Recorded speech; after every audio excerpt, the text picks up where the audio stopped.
If you're doing a walk around your building, you're looking for any issues, and maybe you're picking up trash, just making sure your site looks clean and squared away. First thing I want to talk to you about is just your control joints.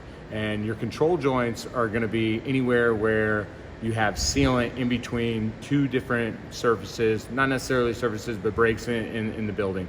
So if you have a brick building, you'll have probably a few vertical control joints. They're anywhere from half an inch to 2 inches apart. Sometimes in a stucco building, they generally look a little bit bigger. What you're gonna see is there's gonna be sealant in there. It's gonna be caulking, and it should match, hopefully, the exterior of the building. If it doesn't, then it'll definitely stand out more. But that sealant should be nicely tooled. It should be evenly displaced in there. There shouldn't be sealant over old sealant. It shouldn't be smeared on there. It should be very consistent and in a good condition. You'll know when it's bad if there's holes in it, if it's being detached from either side of the joint, if it's been spread on there and installed incorrectly. You could even probably walk up to it and do your own manual pull test. If that stuff comes off without any issue, then you know that stuff's breaking down and what you had installation issues, and it's not going to be watertight, and it may not be already. The next thing that you're going to want to look for is any mortar joints that are failing in a brick building, and what that's going to look like is you're going to have some stair casing, what I like to call. It's just where the brick is actually separating from the mortar and whatnot, and that stuff needs to be sealed because it wasn't built that way. Obviously, it's not meant to be that way, but it just happens over time. Another thing that you're going to see is penetrations like water spigots or something of the sort.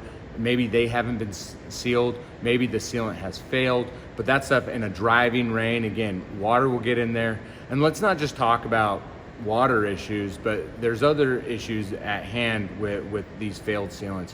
You have significant energy loss through your windows, especially during this time of the season where you have a lot of cold air being blown in there, and then it's coming out, and you can feel it sometimes if that sealant has failed and those joints are opening up. And then along with that, and these penetrations being open into your building, that can pose a problem for pest infiltration.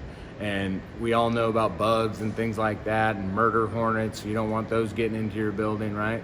But also animals. I mean, if you get animals in there and they're now making a home inside your building, I know we don't want that. So you're gonna have to call your pest control agency out there, and they're gonna have to take care of that before you want us to come out and actually seal it for you as well. So there's a couple, those are things that you definitely want to look for on the outside of the building. Everything, all your sealants should look, like I said, evenly tooled, nicely installed. They shouldn't be falling off. They shouldn't be bubbling or cracking or anything like that. If you can penetrate it with a jeweler's screwdriver or a pen, then you know that you're getting water in there. That's simple as that. Here's a disclaimer. The last one I'm going to talk to you guys about is actually on the roof. I don't recommend you get on your roof unless you really have to. So please give us a call to come out there and just inspect it for you. That will save you guys the time and energy of it. And of course, we want everybody to stay safe and do it as safe as possible. But if you do get on the roof, or if anybody shows you anything, if you have another contractor up there showing you something, where you're generally going to find your issues are around your walls and around your penetrations.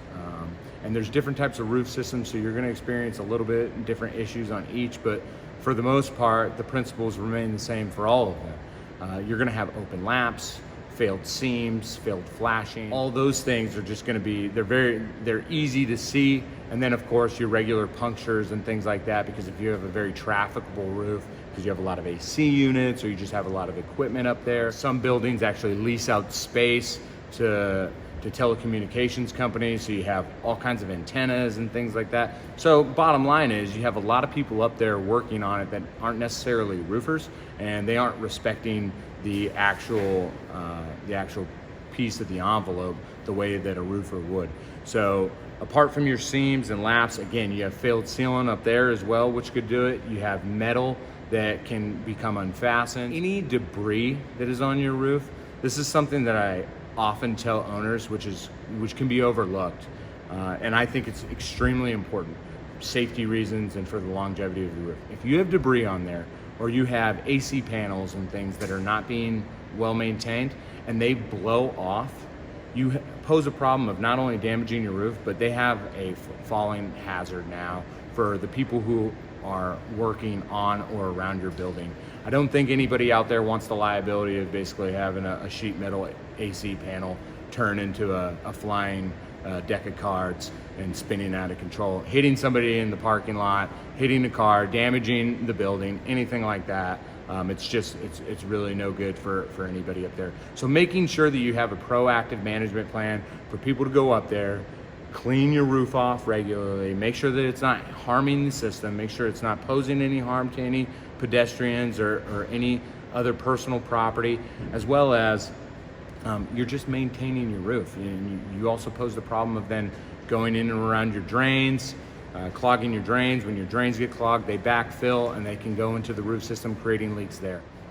So those are just a couple of things that if you notice on the exterior of your building or your roof at any point in time, please feel free, reach out to us and we can come out and we'd love to work with you at any point in time.